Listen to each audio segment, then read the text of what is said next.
एक देश एक परीक्षा अनेक अवसर। भारत सरकार का फैसला 2019 में ये प्रपोज किया गया था नेशनल रिक्रूटमेंट एजेंसी के बारे में, और अब 19 अगस्त को इसको भारत सरकार ने फॉर्मली अप्रूव कर दिया है कि all over India government jobs के लिए कॉमन एलिजिबिलिटी टेस्ट होगा। दैट मीन्स अब आपके लिए एक बहुत अच्छा मौका है, एक बहुत अच्छी एक सुविधा है जो कि प्रोवाइड की है भारत सरकार ने, कि आपको पहले अलग अलग एग्ज़ाम के लिए अलग अलग फॉर्म भरने पड़ते थे, और फिर उसके लिए ये भी देखना पड़ता था कि इसका एग्ज़ाम कब होगा, और फिर एग्ज़ाम क्लैश कर जाते थे आपस में। अब ये चीज़ें ख़त्म होने वाली हैं, क्योंकि ऑल ओवर इंडिया एक टेस्ट हो जाएगा और उसके बेसिस के ऊपर आप अनेक डिफरेंट एग्ज़ाम में पार्टिसिपेट भी कर पाएंगे। तो चलिए इसके बारे में जानते हैं, कुछ और चीज़ें, कुछ इश्यूज जो भी हैं उनके बारे में भी बात करते हैं कि इशू क्या क्या आने वाले हैं। और मैं चाहूँगा कि आप उन इश्यूज के बारे में भी कमेंट भी करें, बताएं भी, ताकि उस आवाज़ को हम आगे तक ले जा सकें और उसके बारे में बात भी कर सकें। सबसे पहले देखते हैं इसकी नीड क्या थी, एडवांटेजेस क्या हैं और इश्यूज क्या क्या हैं। हम पहले देखते हैं कि तकरीबन भारत सरकार ने बताया अभी हमें कि देयर आर अराउंड 20 एजेंसीज जो कि ये टेस्ट लेती हैं। तो 20 एजेंसीज में टेस्ट चलते हैं और वहाँ पे प्रीलिम टेस्ट होता है, फिर मेंस टेस्ट होता है।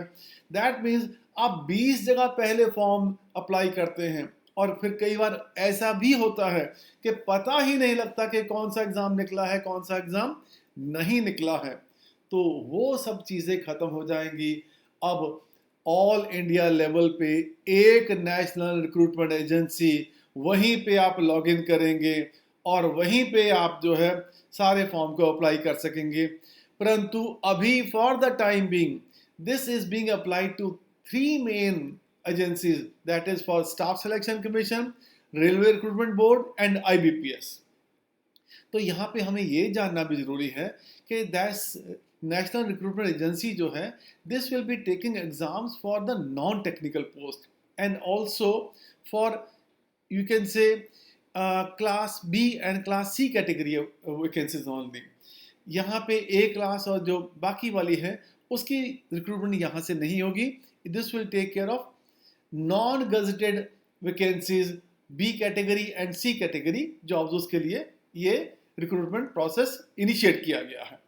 तो अभी जैसे मैंने अभी आपको बताया कि एसएससी और आरआरबी और आईबीपीएस के लिए इन एजेंसीज का जो प्रोसेस है that will be taken over by national recruitment agency, और इनका जो प्रीलिम टेस्ट होता है, now that prelim test will be now conducted by NRA. इससे एडवांटेजेस क्या होंगी हमें, तो ये जैसे मैंने पहले बताया, single application, single login, single agency, single fees हो जाएगी और सिंगल टेस्ट हो जाएगा। आपको अलग अलग जगह पे नहीं जाना पड़ेगा, एक ही जगह पे एक ही बार टेस्ट हो के बेसिस के ऊपर आप डिफरेंट वैकेंसीज में जॉब्स में अप्लाई कर सकेंगे। तो ये बहुत बड़ा जो एडवांटेज है आप सबको मिलने वाला है। और इसमें हम ये भी देखते हैं कि आगे क्या होगा। तो उससे ये जब टेस्ट हो जाएगा तो उस टेस्ट के बेसिस के ऊपर फिर staff selection commission, RRB, that is railway board या आईबीपीएस, वो फिर अपना टेस्ट जो है इस स्कोर के बेसिस के ऊपर अपने टेस्ट करवाएंगे या अपना एग्ज़ाम कंडक्ट करेंगे। इसके बारे में बाद में बात करते हैं कि हमारे इश्यूज और कंसर्न क्या हैं, इसके बारे में बात करते हैं। तो अभी इसकी जो मेन विशेषताएं हैं या इसके मेजर एडवांटेजेस हैं वो क्या है कि this test will be valid for 3 years. ये 3 साल के लिए टेस्ट वैलिड होगा। सारे के सारे क्वेश्चन ऑब्जेक्टिव टाइप होंगे। साल में 2 बार टेस्ट होगा। That means, and there are number of chances के ऊपर कोई लिमिट नहीं है।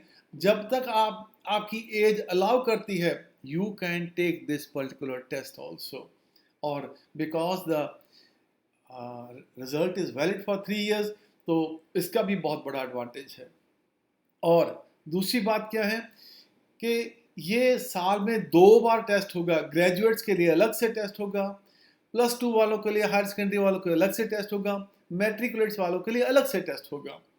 और मुझे ये लगता है कि जो ग्रेजुएट्स वाले हैं, they want to take appear in the higher secondary part also, तो वहाँ भी टेस्ट दे सकते हैं। Mostly they will avoid taking this matriculate test, तो वहाँ पे they can avoid it also. But अगर कोई चाहे तो वहाँ भी टेस्ट दे सकता है। तो दैट मीन्स नंबर ऑफ चांसेस जो है यहाँ पे उसके बढ़ जाते हैं। और इसी के बेसिस के ऊपर जो है, जो प्रीलिम टेस्ट हो जाएगा, central government, state government, public sector, private sector, वो सब अपना प्रोसेस आगे बढ़ा पाएंगे। That means a big saving in time for the organizations which are taking this particular test, and big saving in time for the candidates, क्योंकि उन्हें बहुत लंबे समय तक इंतज़ार करना पड़ता है कई बार, और क्योंकि रिजल्ट नहीं आते। अब ये सेंट्रल एजेंसी हो जाएगी तो डेफिनेटली हमारा प्रोसेस भी फास्टर, क्विकर और जो है बेटर हो जाएगा। अब ये देखते हैं कि इसमें कौन कौन सी चेंजेस एक्सपेक्टेड हैं, उसके बारे में बात करते हैं।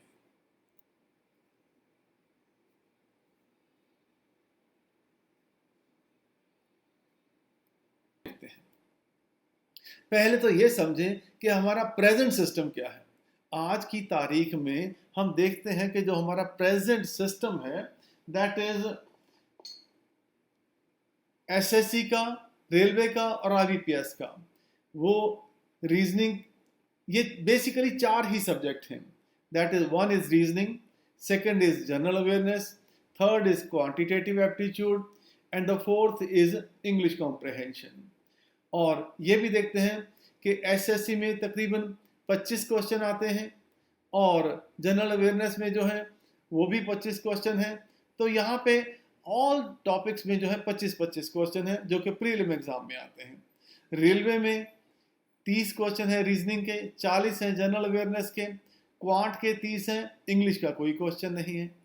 आईबीपीएस में रीजनिंग के 35 क्वेश्चन हैं, जनरल अवेयरनेस का कोई क्वेश्चन नहीं है, क्वांट के 35 क्वेश्चन है, इंग्लिश के 30 क्वेश्चन है।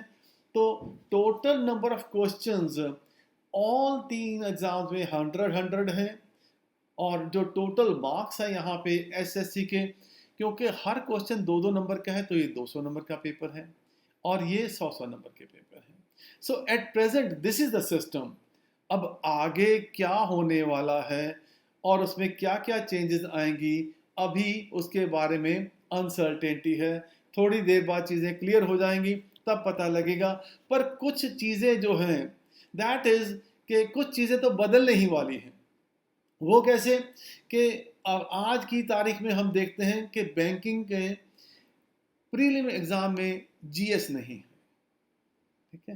तो दैट मीन्स अगर जीएस बाकी एग्ज़ाम में है, तो बैंकिंग के एग्ज़ाम में भी प्रीलिम एग्ज़ाम में जीएस ऐड हो जाएगी।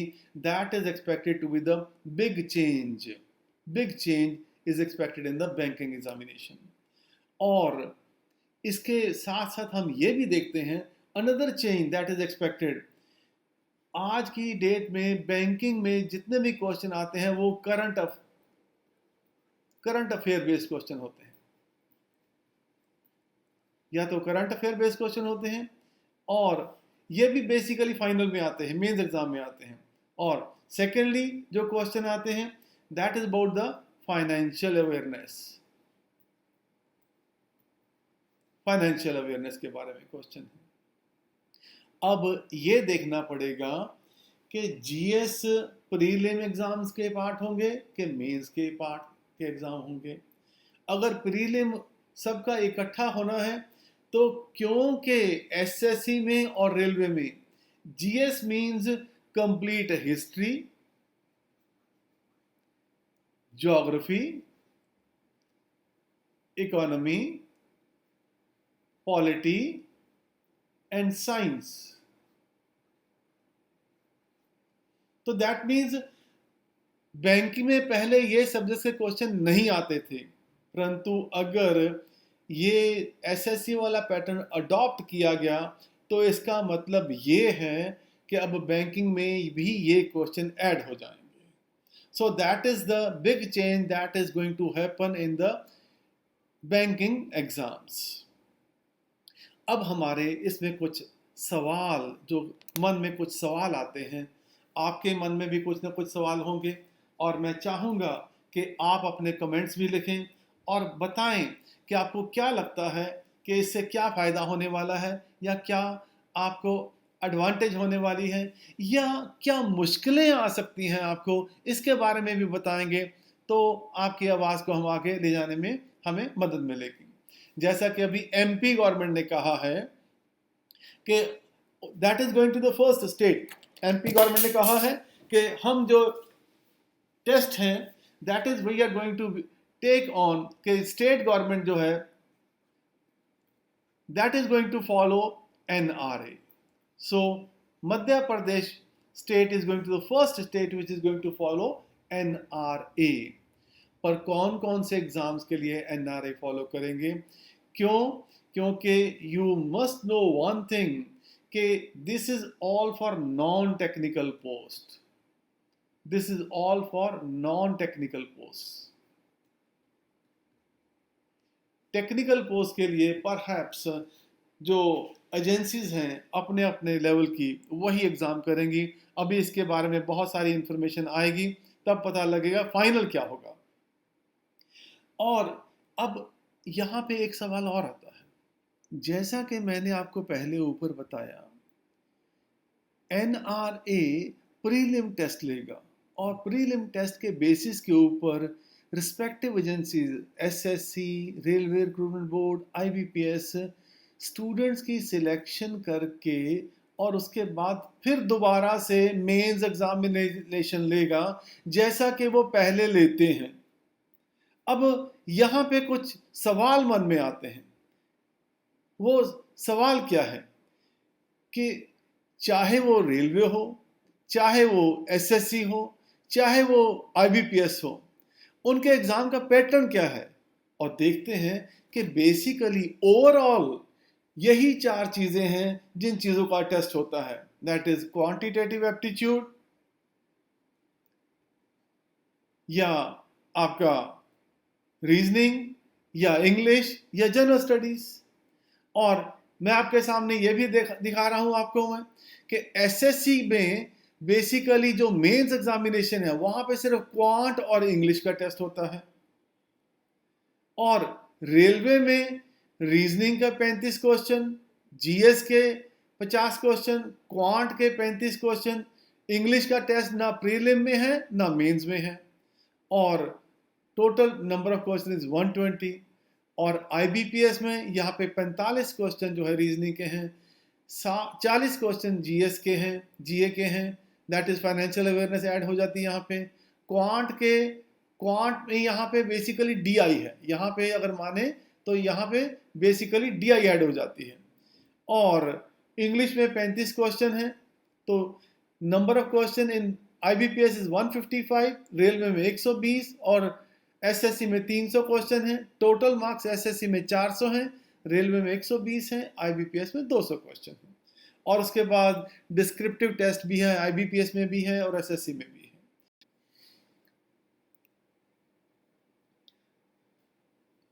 तो अब सवाल तो ये है कि जब सिलेबस प्रीलिम में भी थोड़ा सा फर्क था, उसके लिए कॉमन टेस्ट हो रहा है, अब मेंस का भी सिलेबस ऑलमोस्ट कॉमन है, थोड़ा बहुत फर्क है, तो फिर सेकंड एजेंसी क्यों? अब होगा क्या कि जैसे कोई वैकेंसी आईबीपीएस अनाउंस करेगा, उसके बेसिस के ऊपर आपको you will have to apply.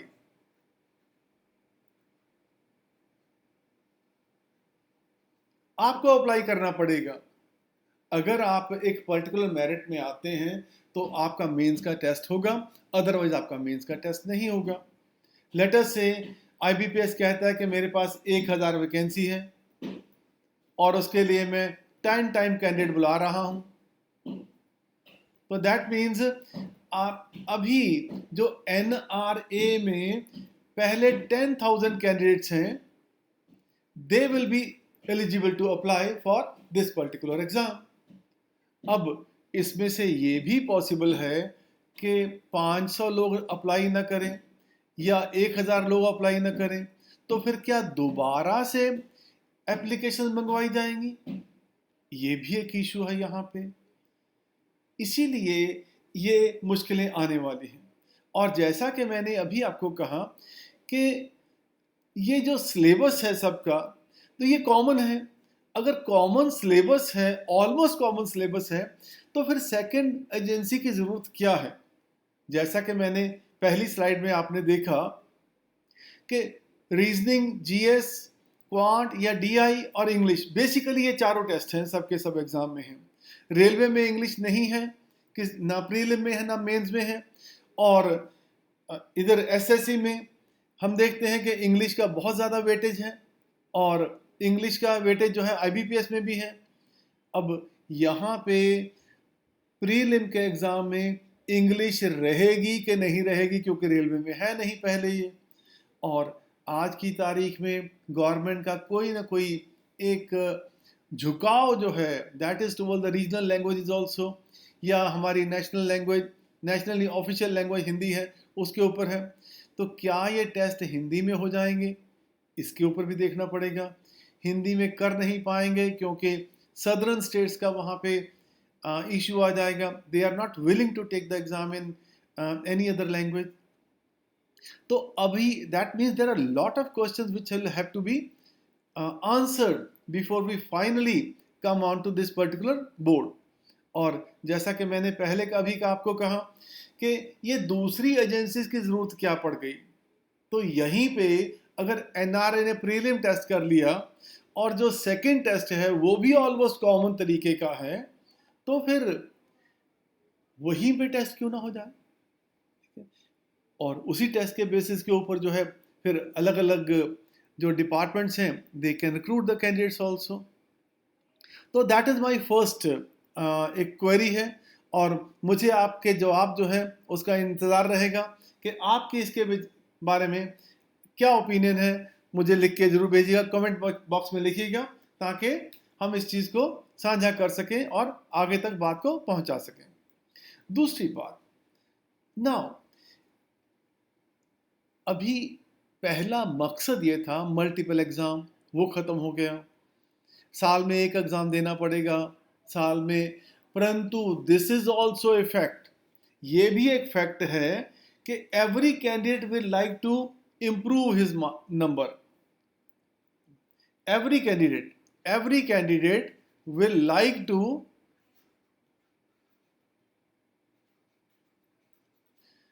improve his number also.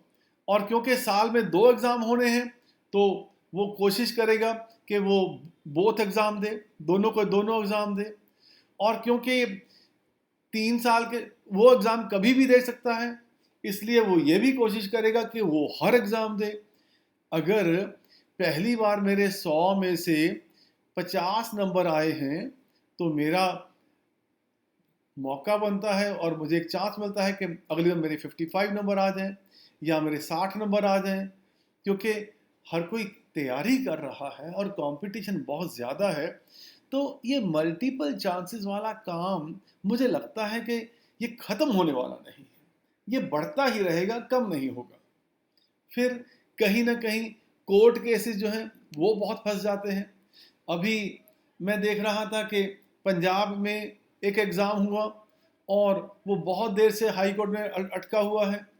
अभी टीवी में आ रहा था तो कुछ दिन पहले कि 2017 में बिहार में एक एग्ज़ाम हुआ था और अभी तक उसका मेन एग्ज़ाम नहीं हुआ है, अभी तक उसका मेंस एग्ज़ाम नहीं हो पाया है।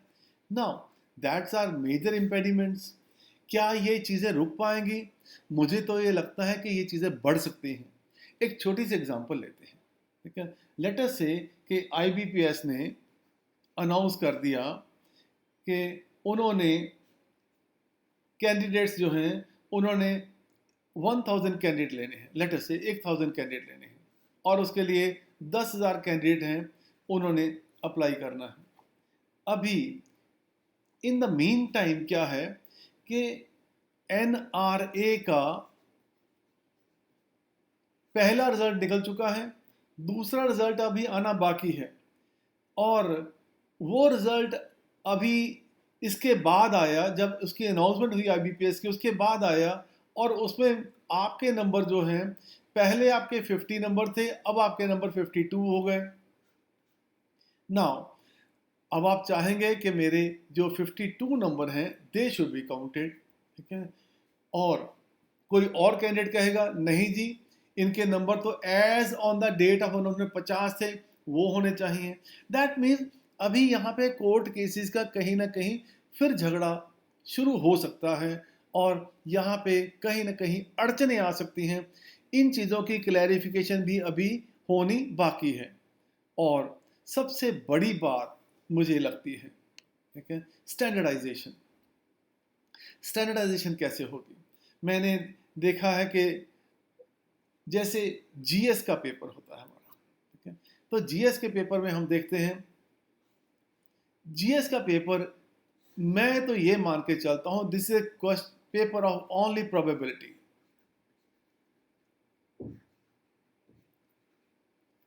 अभी एसएससी में 25 क्वेश्चन आते हैं।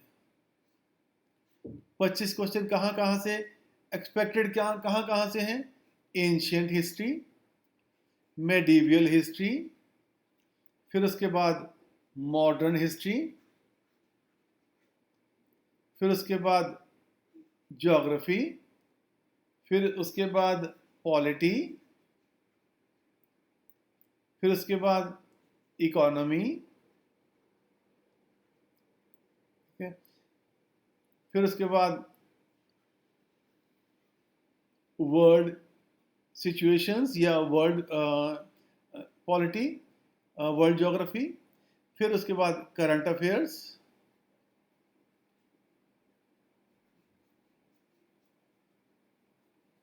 नाउ बेसिकली इतना बड़ा सिलेबस है, और उसमें से सिर्फ 25 क्वेश्चन आने हैं, और ये तकरीबन एसएससी के एग्ज़ाम दे मूव इनटू, वो 40 से लेके 80 शिफ्ट्स में होते हैं।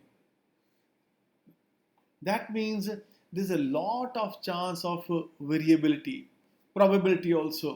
मैं एक क्वेश्चन पढ़ के गया, वो क्वेश्चन आ गया, या उसमें एंशियंट के ज़्यादा आ गए, मॉडर्न के ज़्यादा आ गए।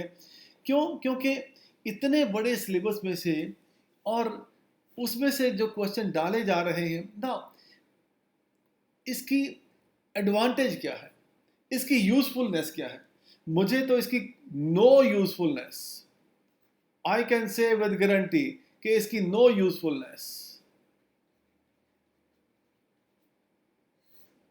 GS paper should only and only be, it should only and only be, I can say, एक एलिजिबिलिटी टेस्ट होना चाहिए।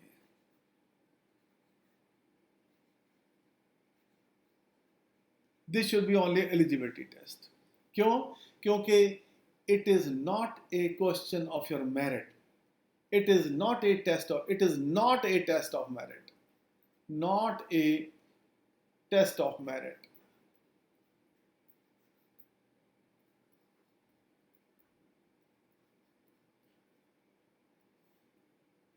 सो ये जीएस वाला जो पार्ट है बहुत ट्रिकी है, और बहुत इम्प्रॉबेबिलिटी इसमें जो है, प्रोबेबिलिटी के चांसेस बहुत ज़्यादा हैं। आपको नहीं पता कहाँ से क्वेश्चन आ जाए। आप पढ़ के गए थे तो आप सिकंदर, और अगर आपसे वो पार्ट छूट गया तो आप कलंदर बन गए। तो मेरा तो ये बहुत स्ट्रॉन्ग ओपिनियन है इसके बारे में कि जीएस का जो एग्जामिनेशन है, this should at the best should only be eligibility test, कि आपके इसमें से इतने परसेंट नंबर आ गए, देन बाकी के मार्क्स आपके ऐड करके उसके बेसिस के ऊपर आपकी सिलेक्शन होगी। GS marks should not be counted. क्योंकि अब मुझे बताइए कि आपको एक बैंक ऑफिसर बनना है, बैंक ऑफिसर बनने के लिए क्या आपको पता होना चाहिए कि एंटीगुआ का प्राइम मिनिस्टर कौन है, या किस देश की कौन सी करेंसी है, या पोर्टो रिको का जो है वहाँ का प्राइम मिनिस्टर कौन है? पीछे ऐसे ऐसे क्वेश्चन एग्जाम में आए हैं जो देखे गए हैं। अभी एक चंडीगढ़ एडमिनिस्ट्रेशन के आया था, जिम कॉर्बेट पार्क का एरिया कितना है? That's a kind of question which was asked over there. तो basically this is not a test of merit at all, और ये जीएस वाला पार्ट सिर्फ और सिर्फ जो है एलिजिबिलिटी टेस्ट होना चाहिए। मैं चाहता हूँ कि आपके कमेंट्स आएँ और एक आवाज़ बन के जो है आगे गवर्नमेंट तक पहुँचा सकें इसके बारे में, ताकि आपकी आवाज़ भी आगे तक पहुँच सके। तो अभी देखते हैं इसके आगे। बेसिकली एनआरआई की बात करें तो यहाँ पे हम ये देखते हैं कि गवर्नमेंट जॉब्स क्या बेसिकली क्रेज क्यों है, ठीक है। और ये भी देखते हैं कि ये जो है 2.5 करोड़ लोग 1.25 लाख जॉब के लिए अप्लाई करते हैं। That means chances of selection are only 0.5%, 0.5% है, ठीक है। तो ये जो क्रेज फॉर गवर्नमेंट जॉब है, कहीं ना कहीं इस चीज़ को भी गवर्नमेंट को देखना पड़ेगा कि इसके पीछे कारण क्या है। कारण मैं भी जानता हूँ, आप भी जानते हैं, सब जानते हैं,